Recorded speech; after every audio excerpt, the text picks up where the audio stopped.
Hi everyone, I hope you are doing well. The weather outside is just amazing. Let me check. Yes, I'm recording the session. Yes, the weather outside is amazing, and I just want to go out and just have fun. I mean, I don't want to teach, but I have to. I'm just joking. I love teaching. So today I'm gonna talk about chapter 10, which gonna be, where is that? I mean, come on, it should be here. But since I do have two monitors, like always, everything is just so messy. But yeah, it's here finally. Um,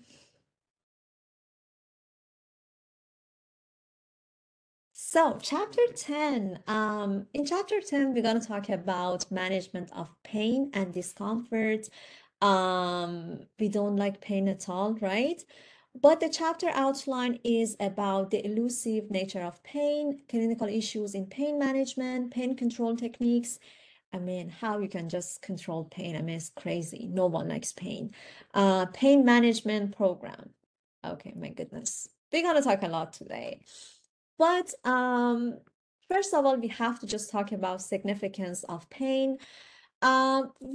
We are actually in pain all the time. I don't know if you noticed that or not, but like whenever you are just sitting in a bad posture, you're gonna actually experience back pain. So you're gonna change your posture. It's gonna be minor pain, if that makes sense. Whenever you are crossing your legs, after like a point, you're gonna feel like some sort of bad feeling in your pain in your legs. So you're gonna actually uncross your legs because you actually had some sort of minor pain and so on. You do have minor pain all the time, every day, but since we are just habituating to that kind of pain, we don't care about them. But in this chapter, we're going to talk a lot about chronic pain, or like that kind of pain that's going to just stay longer than 6 months or like something like that. In general, pain is good. Like they say, pain is good. I don't like pain. Because like it can just help you to just find your problem in your body. And like for example, if you do have physical problem, emotional problem, based on the location of the pain, you can just do troubleshooting and just understand, okay, what part has the problem. And it can just help you to just seek treatment based on that location or based on that feeling. Because like you're gonna talk to your doctor all the time, so probably you're gonna just talk about um, your pain and all that. So based on your interpretation of pain, the doctor can just help you a lot. However, there are gonna be some excessive pain that no one can address that, even your doctor, even like some sort of professionals. And that kind of like very bad pain, excessive pain, they can actually be like the common reason to do euthanasia or assisted suicide. I guess you heard a lot about this, especially in patients with cancer. Stage 4, most of them, they really cannot tolerate pain at all. I guess I talked about how much I hate cancer. But yeah, those folks, they're gonna request for euthanasia or assisted suicide. Um, the last point about pain that I'm going to talk more about this is pain, it can has social causes and consequences. I guess you remember that in the previous chapters, I was just talking about, oh, whenever we do have social support, it's just very good. It can just help us to cope with our problem or the pain that we have. For example, whenever we are actually experiencing some sort of pain, we're gonna chat with our mom or our sister, our friends, and they're gonna actually give us some tips.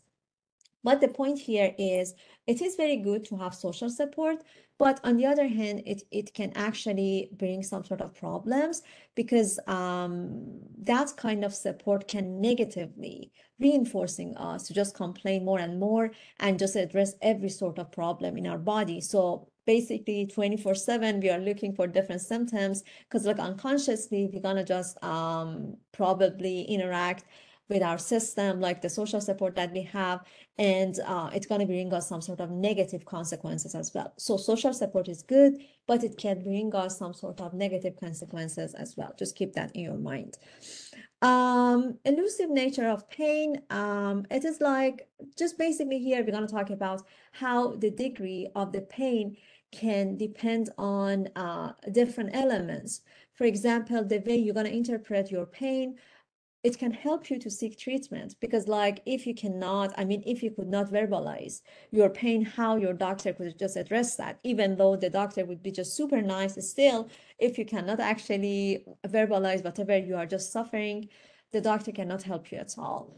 The context is just very important. For example, the context that you're gonna experience pain is just very important. If you do have some pain in your abdominal during your exam, probably, and only during your exam, or only, for example, in classroom south, probably it's going to be based on your school stress, or the way of anxiety that you do have for your coursework, and like that kind of problems.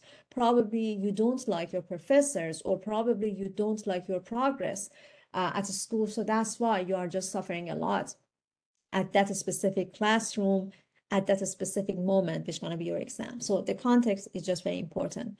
Cultural component is just very important as well.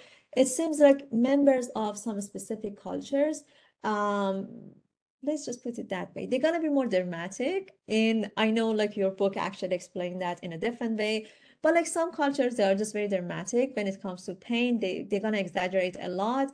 There are some cultures actually, they would just express less, like they are suffering a lot from some specific pain. Like if I would have that pain, I would just die, but like they wouldn't express that at all, because this is like part of their culture. There are gonna be gender differences when it comes to pain. Your book actually says that women, they show greater sensitivity to pain. I would suggest your book, the author is actually a female, but I would suggest them to just tolerate period pain. So this way they will just understand that women actually, they are just very strong in just tolerating pain. However, like I would say women, they would just address their problem better than men. Like for example, if they would just feel some sort of pain somewhere, they would just take it more seriously compared to men. And this is like some sort of gender differences, not like sensitivity to pain, but like that's another story. I wish it was in-person class so we could just talk a lot about this. But yeah, since it is online, I don't want to go off a lot. So now I'm going to talk about measuring pain. So there are going to be different ways to measure pain. The first one going to be verbal reports. Basically the way you're going to talk and describe your pain to your doctor, to your social support system, and whoever you have to just describe the pain for them. Another way of measuring pain gonna be pain questionnaire. It is like literally a survey. They're gonna ask you about intensity of the pain. And it is very common when it comes to mental um, seek support. For example, whenever you're just talking to your therapist, definitely there's gonna be some sort of survey in the beginning.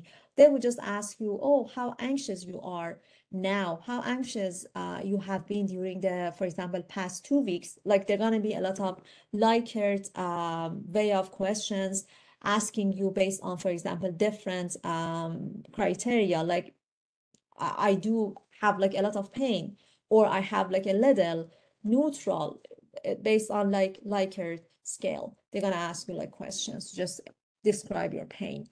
And another way of measuring pain gonna be addressing the psychosocial component of pain as well. For example, how much fear that kind of pain gonna cause you. We're gonna talk about this a lot because this is very important. Like psychosocial aspects, they are just very important in measuring pain. It seems that neuroscience, it is very helpful to just give us insights about pain, because they literally can assess pain based on some specific framework.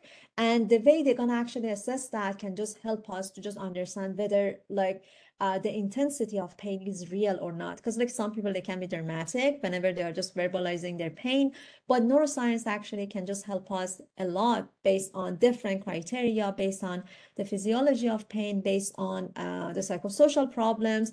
It can give us like a big framework about how much the pain is real, pain perception is real in one specific person. So here I'm going to talk more about verbal reports. If you could not verbalize your pain or your symptoms, you can never ever get the treatment that you want. So basically, you're going to sit in front of your doctor and they're going to actually ask you some questions, and you're going to describe the nature of your pain and the intensity of your pain. Um, there are going to be some psychosocial components for pain as well. For example, how much fear it can cause. There are like some people, whenever they are actually feeling some pain in their hearts, based on their family background, they're going to panic and they're going to actually express a lot of negative emotions at the moment. So, for example, there's going to be one pain in your heart, which might be something else, like the reason can not be a heart attack. But you're going to feel anxiety, you're going to feel panic attack, you're going to feel, for example, a lot of pain in your stomach as well. Your digestive system cannot work properly. And like, it's going to be a chain, a bad loop for you. Physiology of pain is just very important as well. Your book actually did a great job explaining this part. In general, pain is like a protective mechanism. We already talked about that. But there are going to be some motivational and behavioral responses that comes with pain, which going to be bad. For example, the stomach pain that I talked about, or for example, the panic attack that you're going to have. All these negative emotions, they can just make pain worse and worse, and it can be some sort of bidirectional effect. For example, okay, you do have pain somewhere, you're going to have a lot of negative emotions. So after some point, you're going to have a lot of negative emotion that can bring you pain in that specific spot in your body. So it's going to be bidirectional effect. So the whole idea going to be physiology of pain. We're going to talk a lot about this because like this part is just very important. Yes, I want to talk more in section 2.